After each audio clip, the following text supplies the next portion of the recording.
these things over here looking rather ominous. Now that I see them now, they almost look like confessional booths. Don't worry. Don't worry. I know that we have that theme on Sunday morning, but tonight we're not going to do that. What we're going to do is we're going to kind of understand and cast our vision for really what small groups is about. And the way we're going to do that, we're going to talk about 3 core values. 3 core concepts and ideas that really form and shape what we want our small groups to be and where we want them to go. So, in very dramatic fashion, I'm going to pull off one of these at a time. And we're going to talk a bit about what we are and what we do in small group ministry. So, I haven't tested this. I really hope this works. There we are. Core value number 1 is we care. That we care about the people that show up to our homes, that we want to provide a listening ear, an arm around the shoulders. We want to walk through times of joy when new children come into the world, and also times of heartache when we lose people that we love and care about. We want to be there for everything in between those moments.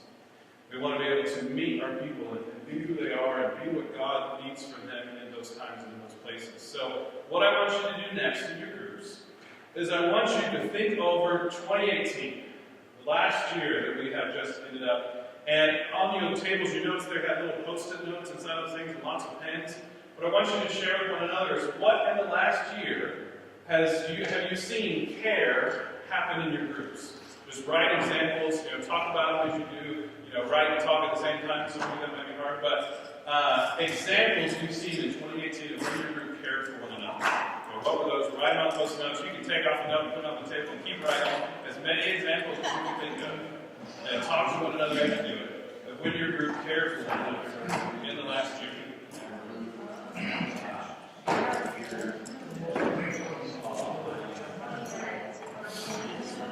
All right.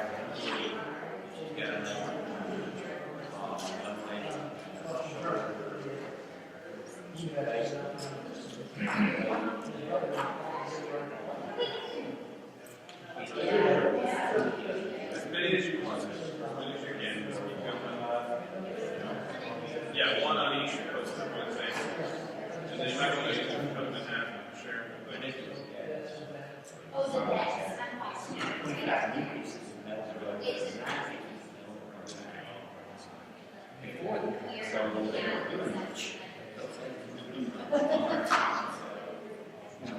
Go ahead, you guys already go. Terribly next, so everybody can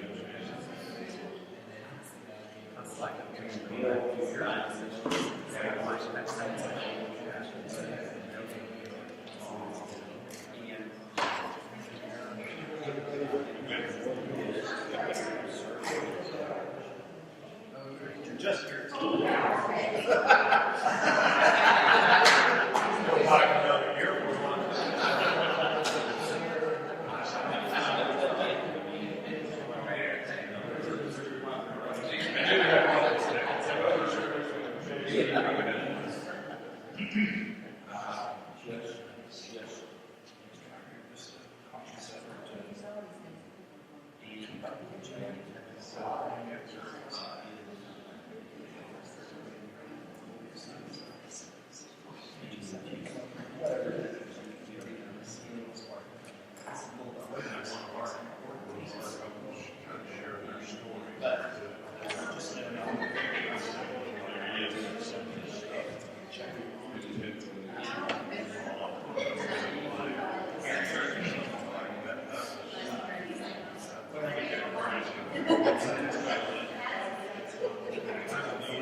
One more minute.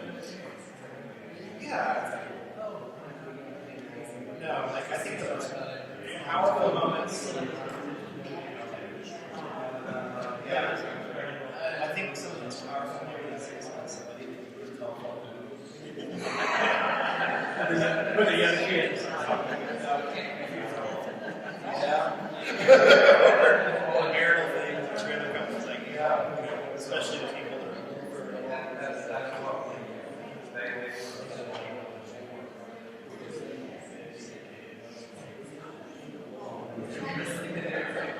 Okay, so hopefully at your groups you've had a chance to talk and share with one another.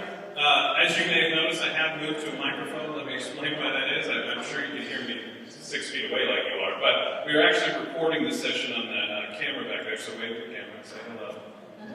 We're trying to do that because we realize Saturday we might have some inclement weather, and there's a chance, just in case we cancel, we want to have everybody be able to benefit from this time. So we're recording it just in case we need to send it out for everybody who's missing on Saturday. So they couldn't hear me without the microphone, so I apologize, but that's what we're doing.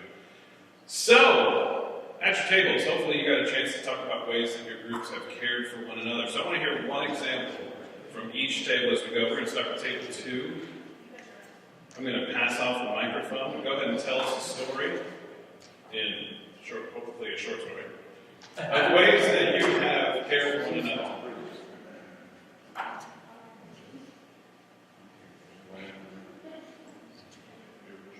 Sure. There was a point early in the year when my grandfather passed away, and our group just really came around and just made sure that they were behind us. And my son's not really at a place where he can be at an event like a funeral at this point in his life, just through some issues that he's got.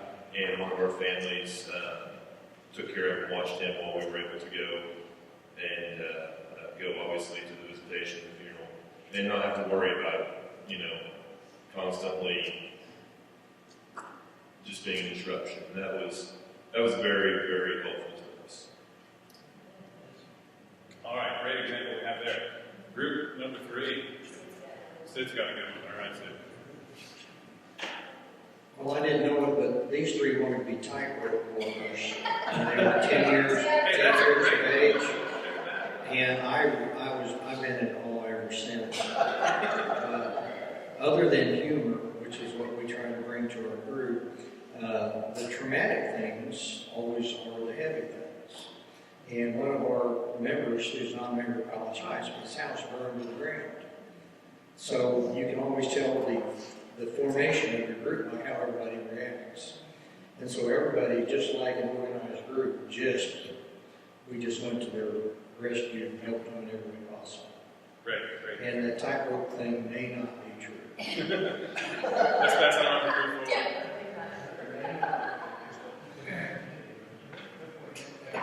All right. Well, we had in our group, we got kids in foster care, and then we had another lady came to us, adopted 2 kids in foster care. But one of of our couples in our group just brought in 2 kids who are kind of on autism spectrum, if you will. But with that, that's a lot to take in general. But anyway, just having all of us giving them different clothes, different toys, we were able to use that for our children. Like, hey, you guys have a lot of extra toys. Let's like get some. So even using the kids, it was a way to show that you're not giving when you could give it type of thing. So yeah, just coming around each other with kids in general, and then somewhat through fostering extra situations. So, and being a listener each week as a parent. Like you said, you find out other parents like, oh, you've been doing that too. Okay, you're not alone.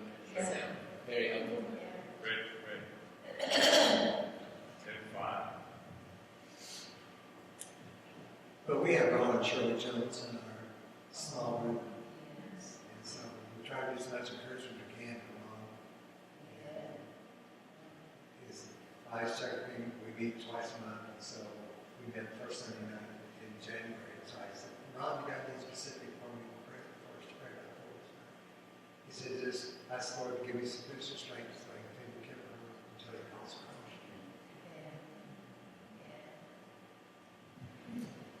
Take 6.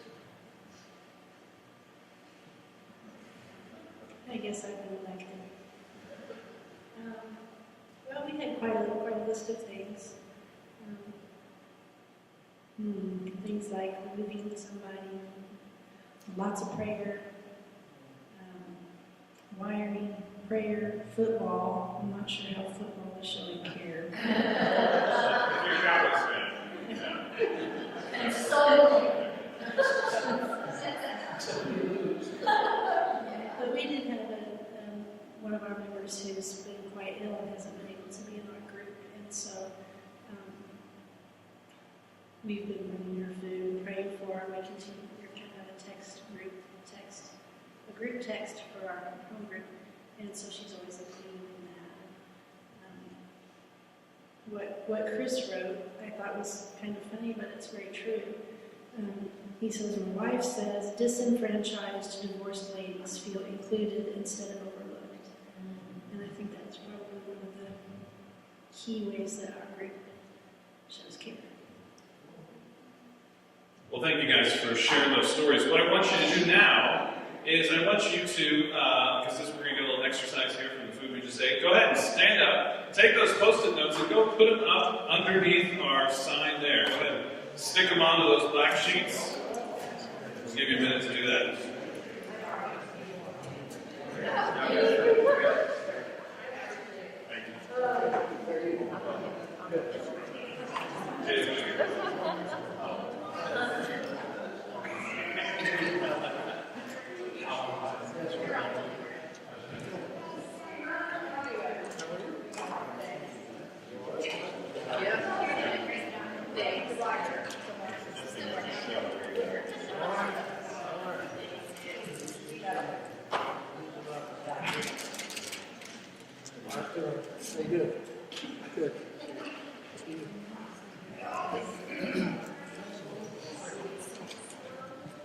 So what we see up there is just a small percentage of the 55 plus groups that we have of ways that we care for one another. And I mean, I know enough about you guys, and I know enough about the nature of our small groups culture that I fully expect it. You know, you guys have story after story of ways that we care for one another. Even for a season, you know, our small groups were called care groups because that's, you know, a core value of who we are and what we do. And so we excel in caring for one another in our groups. And I want to make a very clear statement. No matter where we go in the future, that is going to stay a core value. That is who we are, that is where we excel, and so let's keep doing what we do well. We want to be a group that cares for one another. Let's move on to number 2, dramatic moment number 2 we have here. And we want to be groups that grow. We want to grow in our spiritual maturity. We want to grow deeper as followers of Jesus. And so what you're going to do in your groups now is share stories of in the last year where that's happened. Maybe someone has grown deeper in spiritual disciplines. Someone has, you know, caught a moment in Bible study where they really understood the teachings of the Word at a deeper level. What are some examples where people have experienced or shown spiritual growth in your groups in the last year? Go ahead and share that down and write it down on a piece of paper as you do.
Because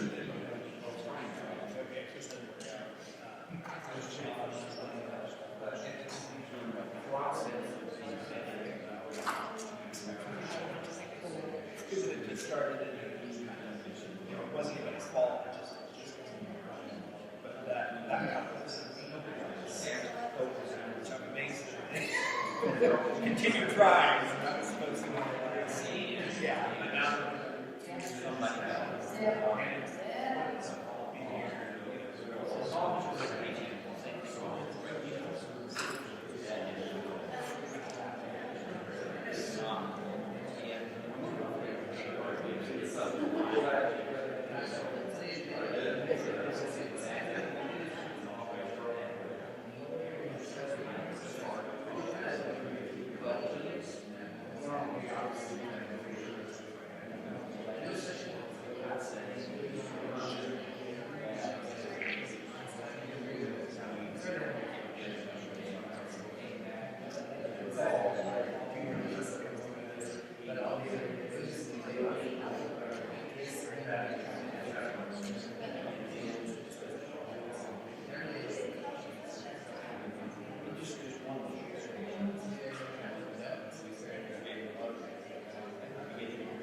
Do about 1 more minute. 1 more minute.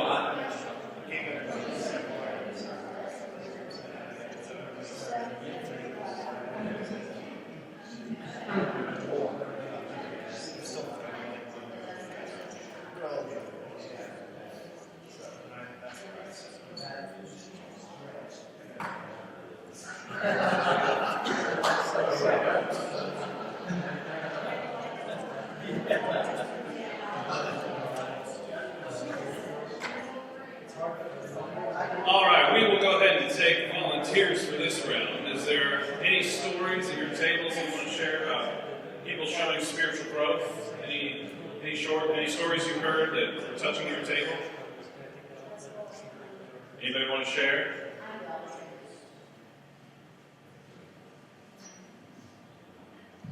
Even though our group is a very old, age-wise, experienced, yes. The majority, all except one, are very strong Christians and have been Christians for many, many, many years. But we have a gentleman who lives next door to Jim and myself, whose wife died 2 years ago, and I knew her years, and I had known them for years before Jim and I were married. But now is a smart atheist, and yeah, it is a situation where I hesitate. We don't want to push too hard, but he comes to the men's meetings and he comes to every care group, and you can see just by his speech that he is softening, and this has been over 2 years plus, you know. So everybody pray for Mel that he'll want to come to know Christ. He has come to church. He comes to prime timers. Comes to prime timers by himself, and we can't come. Yeah. And so, just pray for him. Yeah, great. See if we can get a couple more. Stories of spiritual growth in your groups.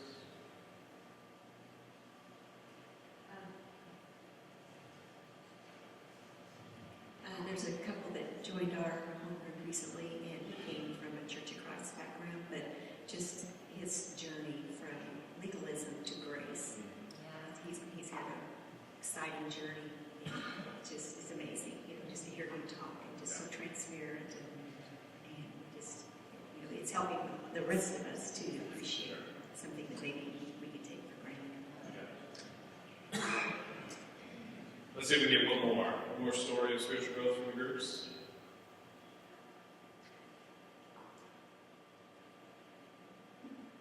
Well, then I'll tell one of mine. So, our group, we meet on Sundays. One of the things that we talked about when we got together in a place that we wanted to grow and challenge one another is in our prayer life. And so, I imagine that I'm not an unusual person. I experience things we all do, and sometimes our prayer life just kind of gets stale. That we just, get into the motions and the rhythms, and it just kind of becomes the thing that we do a lot, and it begins to lose that vitality and power that we hope comes from it. And so one of the things we challenge each other is every week that we get together, someone's going to bring in kind of a fresh or new prayer strategy. And so they're going to lead our group, and we pray for extended periods of time, anywhere from 15 to 30, 45 minutes, where someone brings in a structure or a style or even a, way that God's people have prayed for centuries, but maybe it's kind of gone out of flavor recently, to bring that in and show us how to do it and walk through that. And that has been just an incredibly sweet time that we've had together to kind of get outside of the box of prayer, kind of get new rhythms. Because like Juanita said, most of us have been believers our whole lives, and so to have the freshness and newness in that has been something that we all really, really enjoyed and had a great example to see that in. So, same thing as before. Go ahead and take your post-it notes that you wrote down. Go ahead and put them up on the Grow board.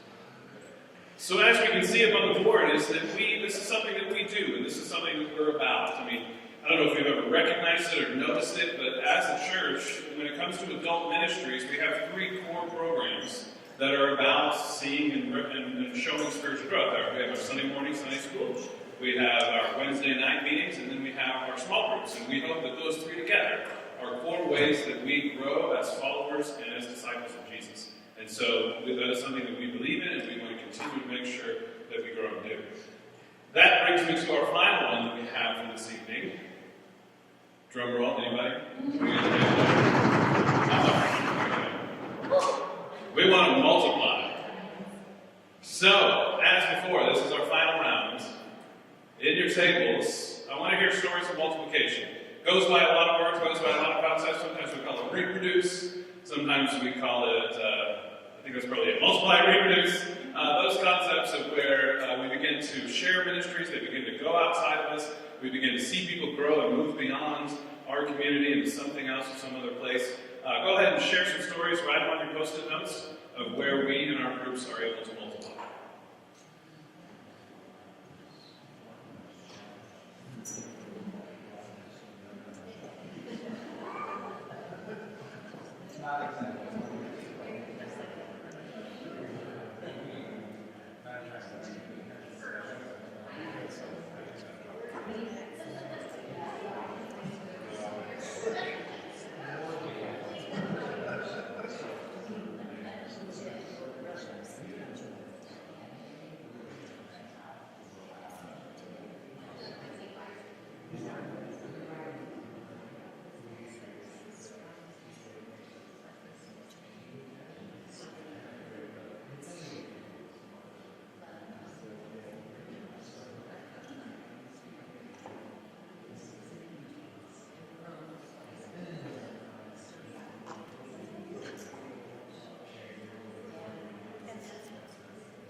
Well, one more minute. One more minute.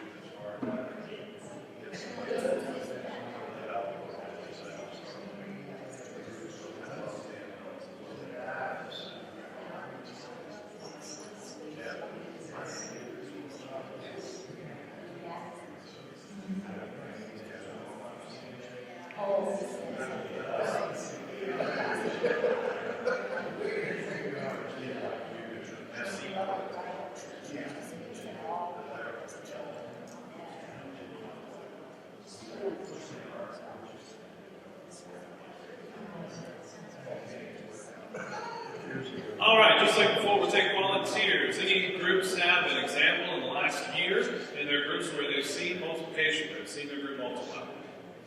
Anybody have examples of that?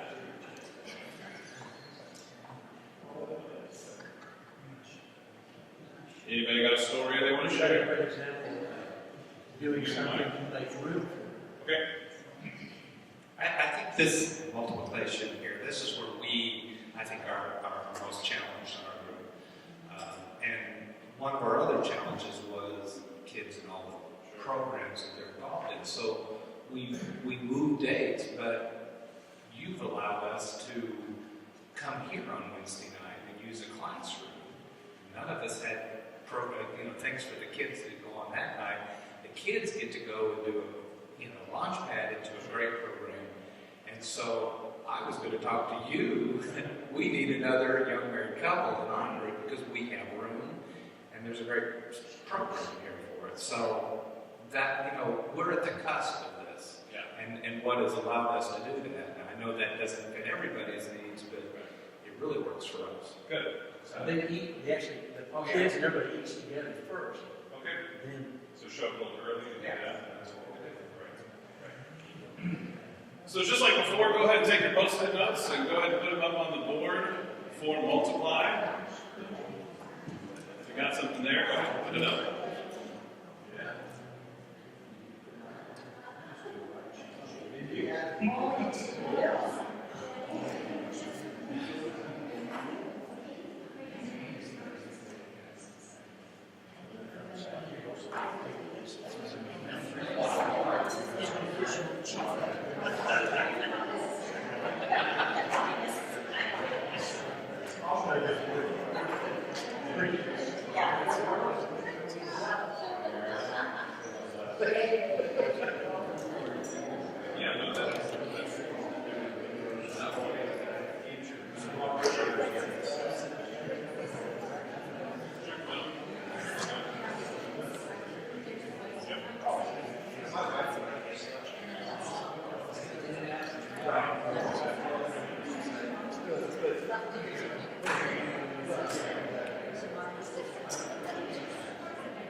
So the point of this exercise tonight is something that you can probably have already figured out, is when it comes to who we are as a group, as it comes to our ministry and both where we are today and where we need to go, exercises like this kind of show us a bit of a benchmark of where we're at.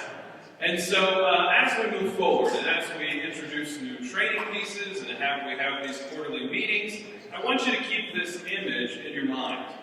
That if this is kind of where we're at, we have 3 core values, and each of them are kind of at different places of maturity and growth, that what do you think future trainings will focus on the most? The one where we need the most growth. I mean, that's just kind of how it happens. If you think, for example, like, in your house, I don't know if you have stairs in your house, but let's imagine tonight you're home and you're going up or down the stairs and you accidentally hit a step wrong and you twist your knee. For the next week or 2, you're going to focus your efforts on that knee. It's not because the shoulder is not important. It's not because your ankle doesn't matter. It's because there's a part of you that's weak. And you need to give more focus and attention on that part so that the whole body can move and go where it needs to go. So, as we move forward and over the next year, really our focus and goal for 2019 is going to be how we understand and apply the concepts of multiplication in our small groups. And I want to be clear from the start, that is not the only thing that we're about. That's not the only thing that we think is important. We will talk in various places about how we grow and how we care, because all 3 of these things matter. It's just we need to focus on the area where we need to grow the most. I think that's where we need to be.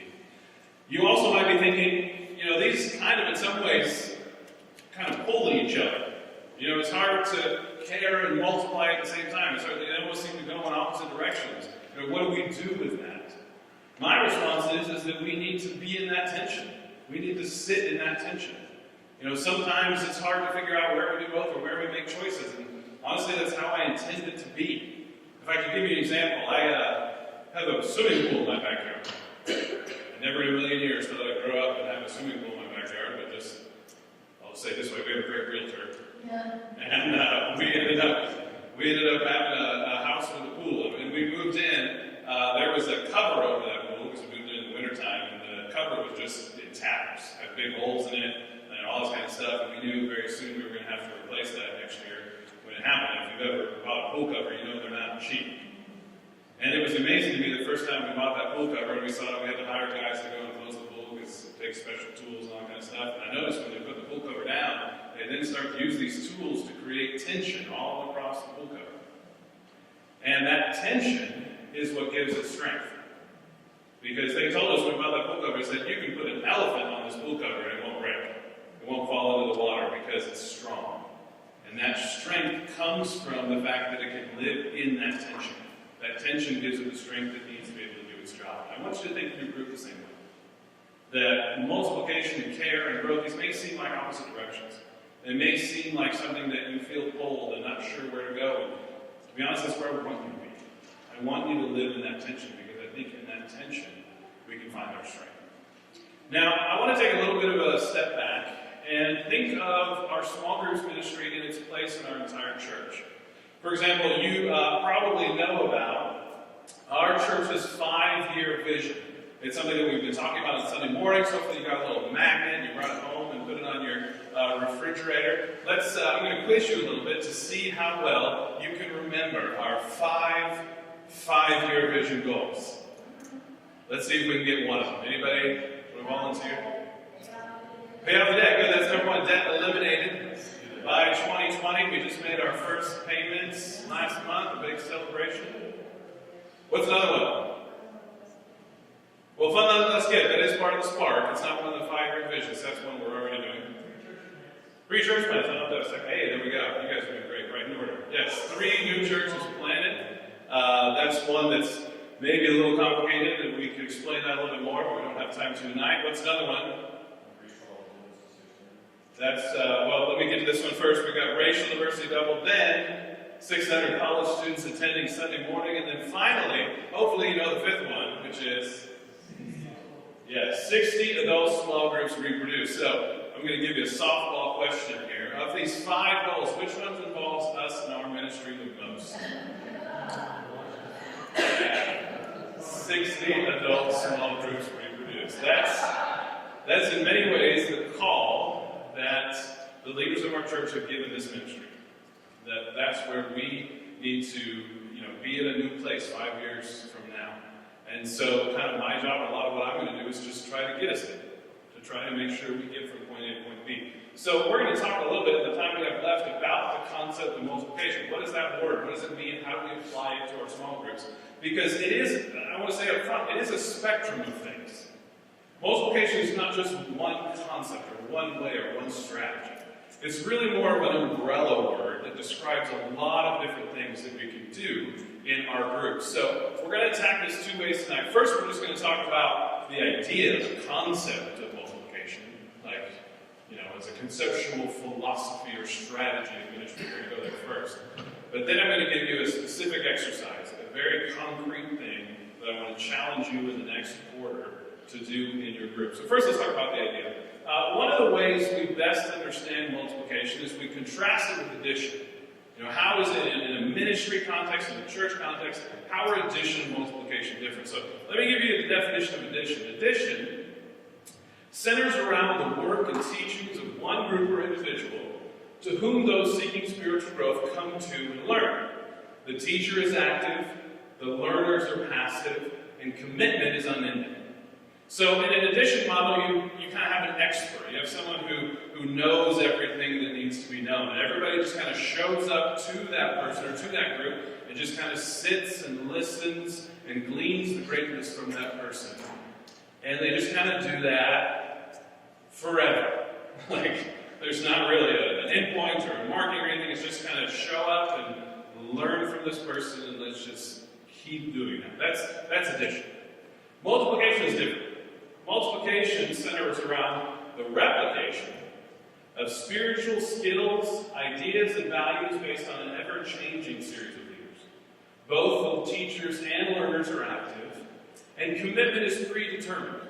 So it's not about one person or one voice, one thing. It's multiple people coming in, and we want to see not just ideas learned, but we want to see skills and values and the whole person multiplied and replicated over time. And when we do that in bursts. We do that for, a committed period. We say, for this length of time, we're going to do this. And then we're going to move on to something else. And so it's a very different concept of how we do ministry and how we do what we do in our small groups. So let me give you maybe a little more concrete example. Let's say we have a person. Let's go ahead and, because we want to make this real, let's name the person. What name should we give this person?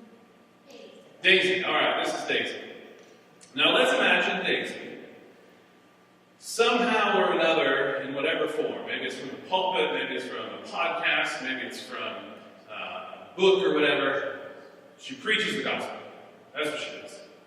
And she preaches the gospel so well that in her ministry, 1,000 people a day come to faith. 1,000 people every day for 7 days a week, 365 days a year, 1,000 people come to faith because of what Daisy does. That would be amazing. If Daisy did that, we would all, be downloading her podcasts, we'd all be buying her books, we'd all beg her to come speak at our conferences. She'd be famous for the fact that 1,000 people a day come to faith because of what she does. Now, the question is, if that's what Daisy did, how long would it take her to reach the entire world for Jesus? How long would it take her with this model? 1,000 people a day, which is more than, I'll be honest, any of us are capable of doing.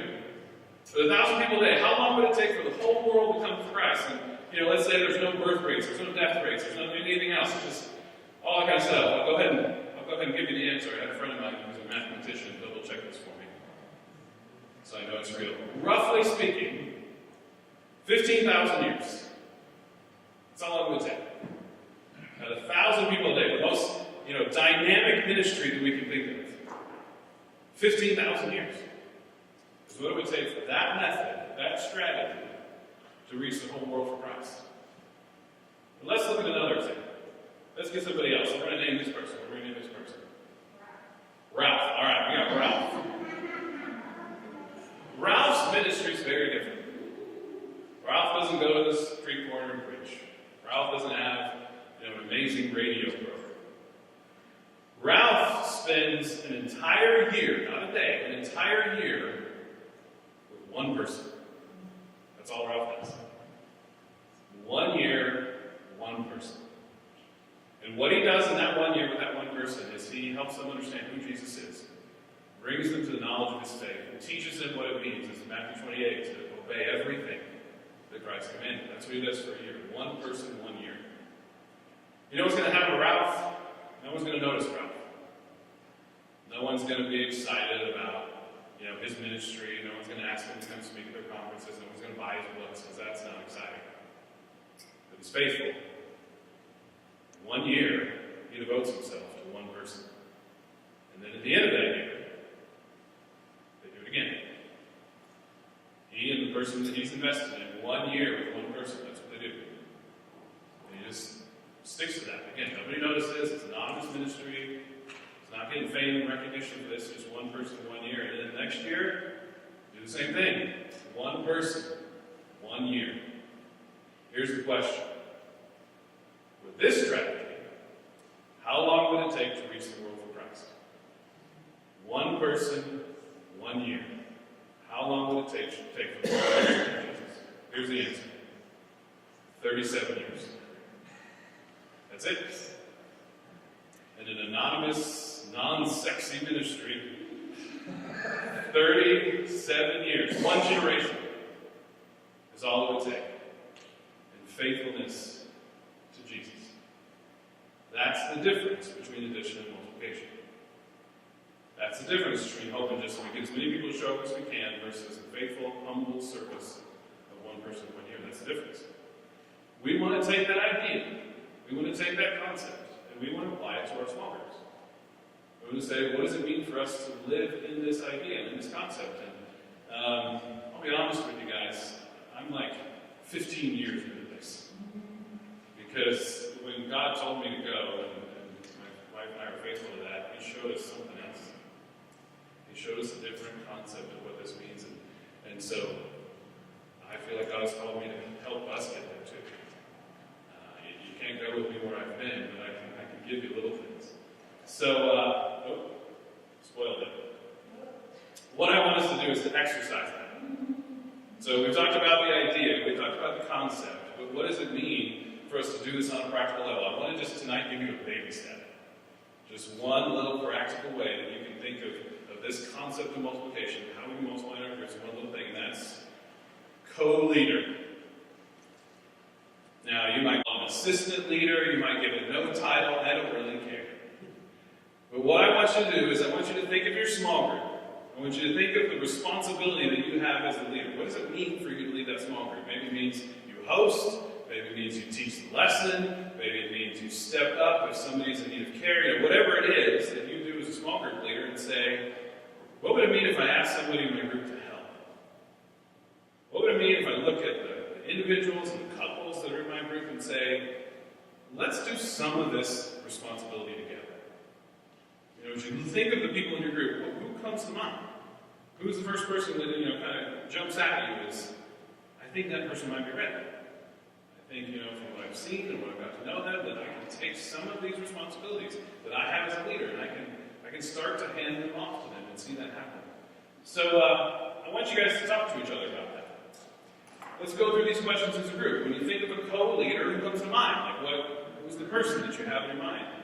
What qualities do they have? What was it about that person that kind of jumped up at you? What have they shown? What have you seen that makes it happen? Maybe you've already done it in your group. Maybe you already have a co-leader. Tell your group about how that happened. Tell your group about what process it was to get you there. And then here's the big takeaway. Here's the very concrete thing that I want to challenge you to. I want you to think of one practical thing, one element of your responsibility as a small group leader that over the next month you're going to hand off. You're going to say, hey, I'm not doing this on my own anymore. My husband or my wife and I are not going to be the ones who do this. We're going to take a very practical thing that we do as small group leaders. We're going to say, hey, we want you to help do this with us. So, I'm going to give you about 5 minutes in your group. Talk to each other. As you think through these ideas, think this kind of stuff, walk through these 3 questions together.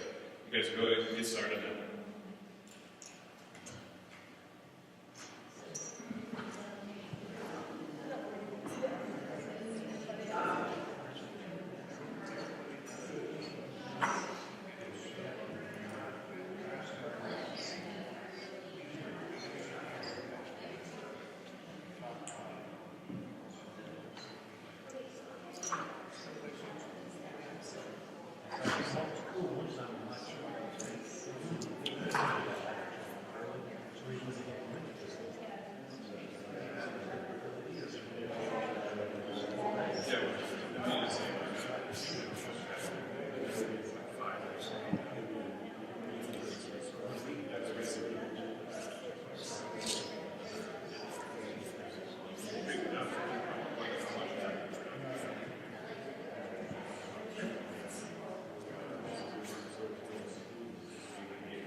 Chris,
All right, so hopefully in your groups you've gotten a chance to kind of work through a little bit of this yourself. That's good, that's what we want to happen. And, as I said before, I don't expect us in an easy or simple way to grasp multiplication, how it applies to small groups. I'm going to baby step us through this. I'm going to help us get real practical things step by step to begin to build into this. And so my challenge to you for the next month is, what would a co-leader look like? What would that mean to your group? And you don't have to give it that tightly. You don't have to go in this formal way. But basically, one simple, practical thing that you do as a leader that you can hand off, or at least have someone to join alongside you in what you do in your ministry. That's my challenge to you. I want to open it up a little bit to questions. Is there anything that we've talked about tonight or brought up that you're uncertain about? You want to bring up in a larger group? Anything I can answer for you? Yeah.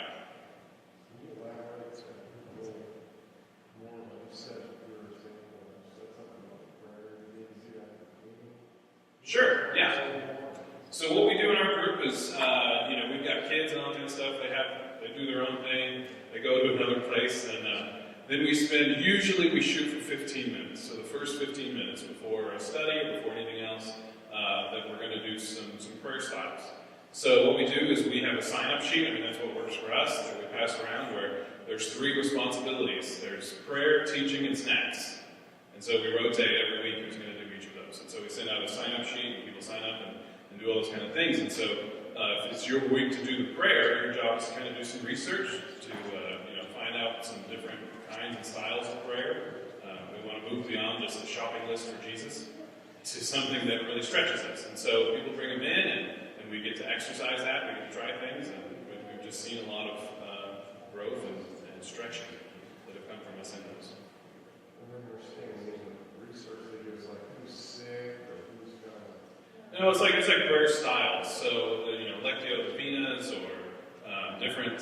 Sorry, I'm bringing in Latin. It's like a way to meditate on scripture. Yeah, it's a form of scripture reading. Group reading is what it means, divine reading. Those kind of things that are taking different forms or styles of prayer that may be something we've never tried before, never done. We can bring those in. Any other questions or ideas you guys want to bring up? Sure. So on the multiplying, the churches who like kind of discuss that mission in our groups, it's like for the people who thought they were already in small groups are dedicated in there in the first place. So obviously, but as far as like the church, is the idea that like lead the new people into the new small groups. Yeah. Because if you're just raising up groups just to break them up, I mean, is it like are they expecting that like coworkers and like people you meet at the store type thing, or is the church looking at an aspect of people who are at college but not plugged in? You know what I'm saying? So, if I understand your question, when we talk about, I think we're talking about forms of outreach. So, how do we get people who are not in small groups into small groups? Do we do that? They show up on Sunday and get connected to the church and we filter them in, or are we expecting you in your own life to meet people and greet people and get them in? Is that what you're asking? So the answer is yes. That we want both. That we, there are times when that's what our office does, is we get, sign-ups on the website, and we get people on Sunday morning, and there are cards they fill out that look to join small groups, and so, you probably gotten a call or an email from me, and sometime in the last year saying, do you have room, do you have space, we got somebody who wants to join.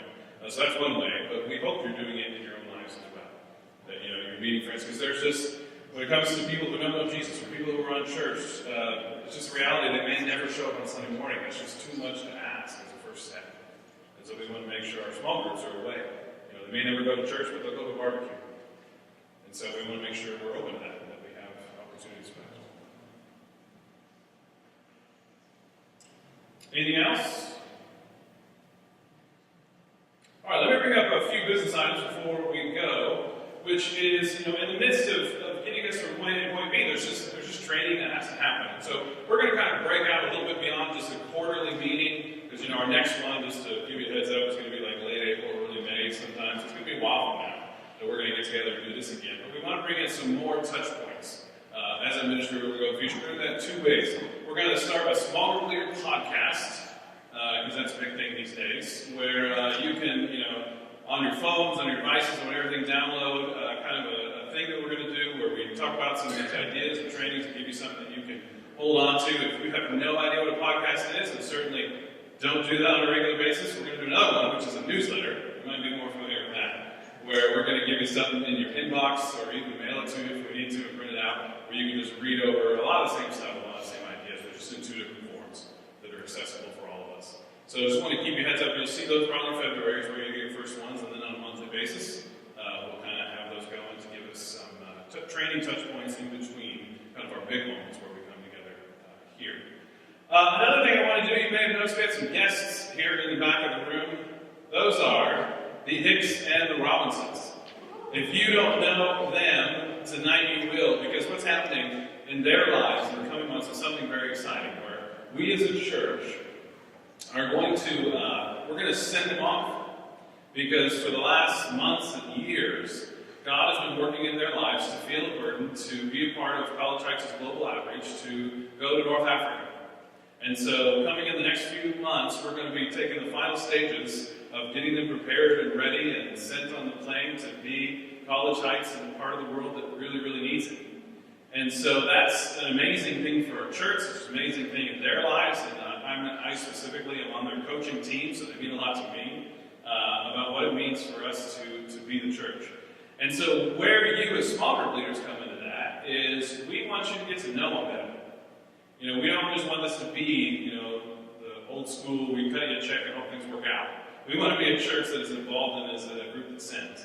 And so what we have done is we've talked to them, the Hicks and the Robinson said, let's get you into small groups. Let's get you showing up on, Tuesday night or Sunday night or whatever it is, where you can talk, one, about, who the group that you're going to, the Reefy River people, like, who are they? Why would we, take some good-hearted people and send them there? What's the deal behind that? And then also their own story of how they got to this place, and what they're going to do there, and what that's going to look like. So what we have is up here on this table. We have a sign-up sheet. Once we're done, the Hicks and Robinson are going to come up. You can introduce yourselves, talk to them a little bit, and just sign up for a day in the coming next 2 months, where you can have them come to your small group and just kind of share their story. We're going to make that as easy for you as possible. We're going to have a script of questions that they are prepared for and know how to answer well. It's all going to be super smooth. We're going to, just make it as easy for you as we can. All you have to do is go through those questions with your group, and they'll give great responses. And we just want our church to really take ownership of this and take ownership of what we're going to be doing in North Africa. So I really hope that you'll take the time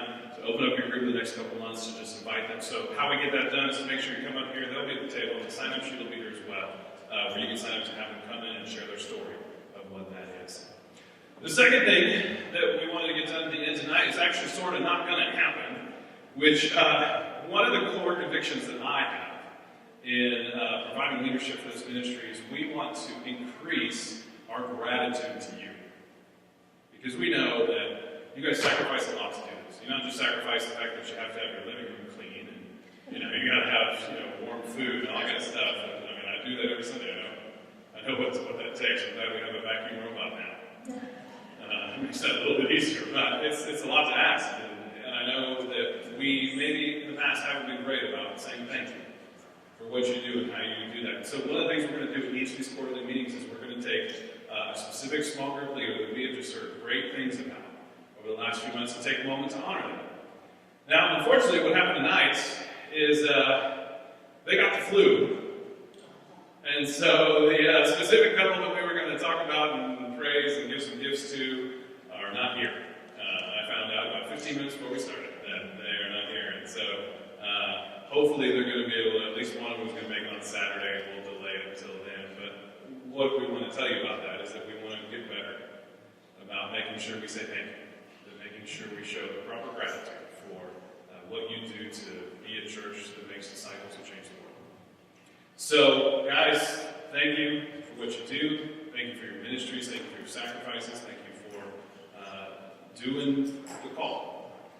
We're going to grow. We're going to get better. We're going to take training to do there. It's going to take a while, but I'll be patient if you will be too. Feel free, again, call, email, anything you need to do to keep in touch. If there's anything we can do to serve you better, please let us know. Let's close in prayer. Rick, would you close us out in prayer tonight? Lord, I just thank you for tonight. I thank you for Aaron. I just thank you for the way he's leading us to be stronger leaders and to multiply. I pray for our small groups ministry here at College Heights in the years to come. I just pray that people's lives will be changed. I pray that people will be loved and cared for. That people will grow in how they serve you and how they step out in faith to do things they may have never thought about themselves ever doing in the kingdom of God.